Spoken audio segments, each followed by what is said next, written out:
Hello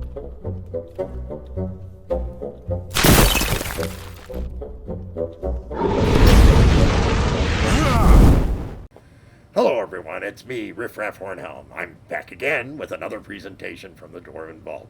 And today, we have a fail tale.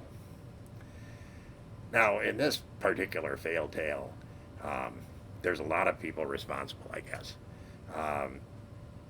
There's very few DMs and even fewer characters, players, who have not been guilty of this. And what it really is a shame. Because if you don't do this, you're taking a very interesting and intricate character who can add an awful lot of color and adventure spirit to the game that you're playing in, but it gets overlooked. And it's because of expediency and laziness. And that involves, once again, both sides, the Dungeon Master side and the party side, or the specific player. And what I'm really talking about is spells.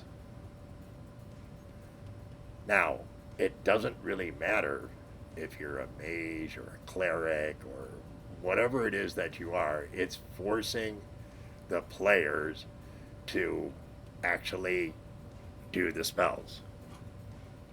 They add a lot of color to the game. They add more responsibility to the player to understand what the material components are of the spell.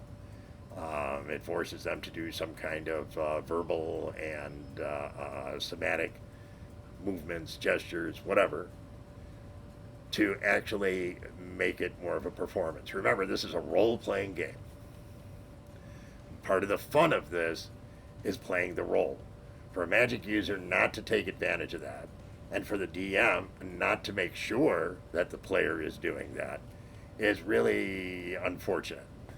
It ends up taking away from the game. It destroys the vibe.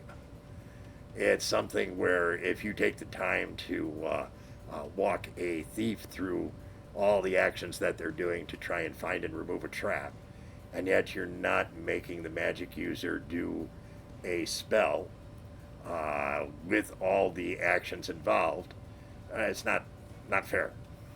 And it's not fair to all the players either. This is part of a story that's being told together between the adventuring party and the Dungeon Master. And part of it is the responsibility of the Dungeon Master to make sure all the individual parts of the book are written properly, make sure that they're sharing their character and actions and so forth in a way that is observable and interesting to the entire group because it's part of the story. So it's really important for people to remember to do the things that you need to do as a magic user or as a cleric in order to fully do the spell. Another great thing I find about it is that it often reminds the player how much time's involved.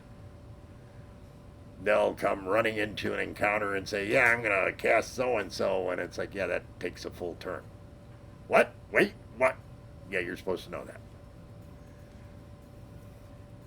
It really helps educate the magic users better into what they have and how to use it. And it helps the DM better master the encounter to understand the spells and what the magic user is doing and how they do it so that you can best interact with them as a dungeon master. Now, this works great for people who are OCD. For other people, it can be a real struggle. Focus on what your specific character can do. Don't worry about the entirety of magic.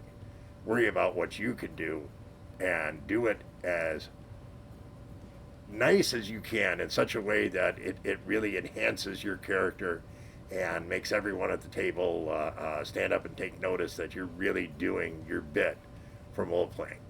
And a good DM will definitely encourage that all along the way. So today's fail tale, it's really people not doing that. Most frequently, it has to do with expediency. You force it more and more when you have more time. In a heavy combat where you have maybe 6 or 8 different players or characters that are fighting, in order to keep things moving, the explanation process for a spell might be weighty in terms of time, and you have a tendency to slack it a bit. Or, over time, you start making more and more assumptions on both sides until it comes down to things like, yeah, I'm casting Rary's Mnemonic Enhancer. I'm going to cast Aerial Servant. I'm going to cast Firebolt. And never force them to go through the process of grabbing that pinch of sulfur and throwing it in the air and waving my hands and yelling out whatever my command words are. That's part of the game. Use it. I really, really encourage you to use this as both a player and as a DM. So if you don't do that, there's no fail tale. How's that? Everybody needs to work on it. I've been as guilty, I think, as anyone on that subject.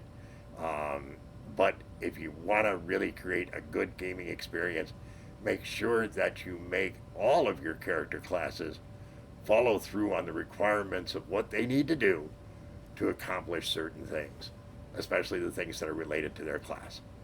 And magic users and clerics, even more so. Hope you found that interesting, educational, whatever, amusing. But if you did, please be so kind as to give us a like. Consider subscribing if you haven't. Definitely drop us a line. Share with your friends. But come back and see us again real soon. We thank you so much for your very kind support. Take care, everyone, and remember, dwarves rock!